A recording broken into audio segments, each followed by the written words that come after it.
پیارے بچوں، آج کی ہماری کہانی ہے ایک چاکلیٹ شہزادی کی۔ کہانی شروع کرنے سے پہلے جلدی سے میرے چینل کو سبسکرائب کر لیں تاکہ آپ کو مزید اچھی کہانیاں دیکھنے کو ملیں۔ ایک دفعہ کا ذکر ہے کہ ایک جادوئی زمین تھی جسے چوکو لینڈ کہا جاتا تھا۔ یہ حیرت انگیز سرزمین اپنی مزیدار چاکلیٹ کی نہروں، اونچے کینڈی کے درختوں اور میٹھی خوشبو والی ہوا کے لیے مشہور تھی۔ اس بادشاہی کے دل میں ایک شاندار محل تھا جو مکمل طور پر چاکلیٹ سے بنا ہوا تھا۔ اس سرزمین کی سب سے خاص بات اس کی محبوب حکمران شہزادی کوکو تھی، جو چاکلیٹ کی شہزادی کہلاتی تھی۔ شہزادی کوکو ایک حیرت انگیز شخصیت کی مالک تھی۔ اس کی جلد میں کوکو کی نرمی چمکتی تھی، اس کے بال پگھلے ہوئے چاکلیٹ کی طرح بہتے تھے اور وہ ایک شاندار لباس پہنتی تھی جو چاکلیٹ کے ریشم سے بنا ہوا تھا۔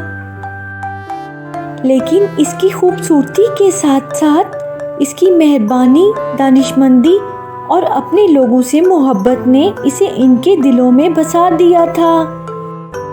ایک دن چوکو لینڈ میں ایک پراسرار برف باری شروع ہوئی جو اس سے پہلے کبھی نہیں دیکھی گئی تھی۔ گرم خوشبودار ہوا سرد ہو گئی اور میٹھی چاکلیٹ کی نہریں جمنا شروع ہو گئیں۔ کینڈی کے درخت ٹوٹنے لگے۔ اس سردی کی وجہ ایک تاریک جادو تھا جو برفانی پہاڑوں میں رہنے والی ایک طاقتور جادوگرنی برفانی ملکہ نے پھونکا تھا۔ وہ چوکو لینڈ کی خوشیوں سے حسد کرتی تھی اور اس نے بادشاہی پر دائمی سردی کی لعنت بھیجی تھی۔ چوکو لینڈ کے لوگ مایوس ہو گئے۔ اگر یہ برف باری نہ روکی گئی تو ان کی محبوب چاکلیٹ کی دنیا تباہ ہو جائے گی۔ شہزادی کوکو نے فیصلہ کیا کہ وہ اپنے لوگوں کو بچانے کے لیے کچھ کرے گی۔ اس نے اپنی ہمت جمع کی اور خطرناک سفر پر نکل پڑی۔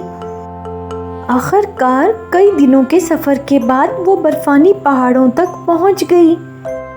وہاں ایک چمکتی ہوئی برف سے بنے محل میں برفانی ملکہ اپنے چینی سے بنے ہوئے تخت پر بیٹھی ہوئی تھی۔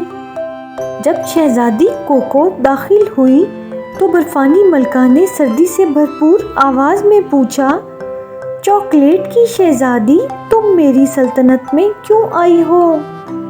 شہزادی کوکو نے بہادری سے جواب دیا، میں آپ سے یہ درخواست کرنے آئی ہوں کہ آپ نے میری بادشاہی پر جو لعنت ڈالی ہے اسے ختم کر دیں۔ چوکو لینڈ ایک خوشیوں اور گرمی کی جگہ ہے اور آپ کی لعنت اسے برباد کر رہی ہے۔ برفانی ملکہ نے ہنس کر کہا، مجھے تمہاری گرمی اور خوشی کی کیا پرواہ؟ میں نے صدیوں تک سردی اور تنہائی میں زندگی گزاری ہے، جبکہ تمہاری بادشاہی زندگی کی مٹھاس میں ڈوبی رہی ہے۔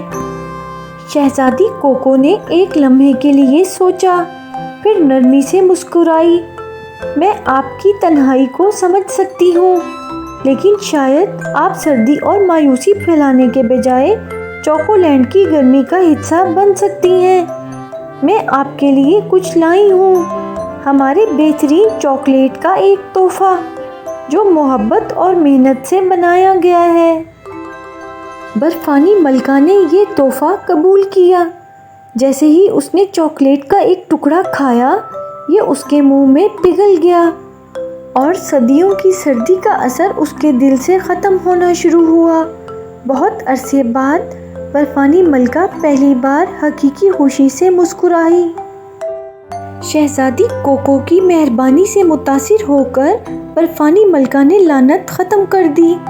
جس برف نے چوکو لینڈ کو جکڑ رکھا تھا وہ پگھلنے لگی اور چاکلیٹ کی نہریں دوبارہ بہنے لگیں۔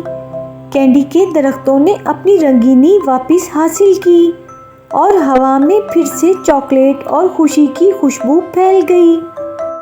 چوکو لینڈ کے لوگوں نے خوشی منائی۔